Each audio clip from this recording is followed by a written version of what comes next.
ఆదిలాబాద్ జిల్లా బేల మండలంలోని బాధి నాందేశ్వర ఆలయాన్ని బోధ్ ఎమ్మెల్యే రాథోడ్ బాపరు సందర్శించారు.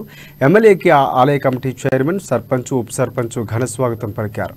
ఆలయ కమిటీ సభ్యులతో కలిసి ఉగాది పండుగ సందర్భంగా ప్రత్యేక పూజలు చేశారు. జైనుల కాలం నాటి పురాతన ఆలయమైన బాధి నాందేశ్వర ఆలయాన్ని సందర్శించుకోవడం సంతోషంగా ఉందని ఎమ్మెల్యే తెలిపారు. తాను ఎలాంటి పదవులు లేనప్పుడు ఈ ఆలయంలో మొక్కుకున్నానని, ఇక ఆ స్వామివారి కృపతో 2 సార్లు ఎమ్మెల్యేగా గెలుపొందానని తెలిపారు. తెలంగాణ ప్రజలపై నాందేశ్వరుని ఆశీస్సులు ఉండాలని కోరారు.